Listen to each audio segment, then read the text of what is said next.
Se doveste installare decine di migliaia di pannelli fotovoltaici in un'area già fortemente cementificata, come tra i comuni di Venezia e Mogliano, scegliereste delle aree già edificate e magari abbandonate in attesa di riqualificazione o degli spazi verdi ad uso agricolo?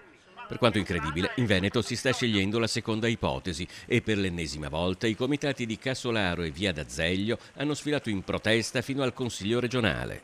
I comuni sono contrari praticamente tutti e anche gran parte dei consiglieri regionali, perché li abbiamo intervistati, lo sappiamo, perché sentono la gente e quindi a questo punto è Zaia che deve darsi una svegliata. Nel veneziano i campi agrivoltaici non li vogliono i cittadini, non li vuole la città metropolitana e il comune di Venezia e non li vuole nemmeno la municipalità di Favaro Veneto. A Favaro è previsto un'area di agrifotovoltaico a Cassolaro e un'altra area di agrifotovoltaico nell'area della RAI a Campalto e un'altra area probabilmente anche a Tessera nelle aree della Save. Solo a Cassolaro, uno degli ultimi grandi spazi verdi dell'entroterra veneziano, si progettano pannelli agrivoltaici per 18 ettari di terreno agricolo, una superficie equivalente a 25 campi da calcio. È ridicolo che si facciano queste operazioni. A Mogliano, nonostante la contrarietà di comune e residenti, la Regione Veneto ha dato il via libera all'installazione di 13.500 pannelli fotovoltaici tra via Cavalleggeri e via Bianchi, in un'area verde di quasi 9 ettari. La questione è ora al vaglio del TAR.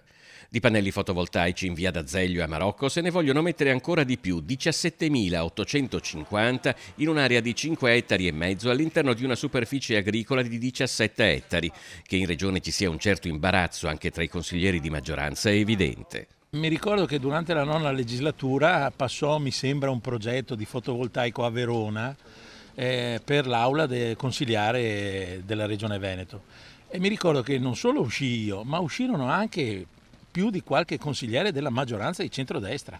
In ogni caso, quando il corteo arriva a Palazzo Ferrofini, di politici non ce ne sono. Venerdì non è prevista attività in consiglio e i rappresentanti dei comitati non possono che far protocollare una richiesta d'incontro. Noi abbiamo presentato un documento al Consiglio regionale che chiede un incontro con Zaia e con l'assessore Marcato. Continuiamo a chiedere udienza a loro direttamente, perché loro devono venire a vedere i territori. Il problema non è le energie rinnovabili o meno, il problema è dove installare questi impianti. Siccome solo la Regione Veneto ha 1187 siti già degradati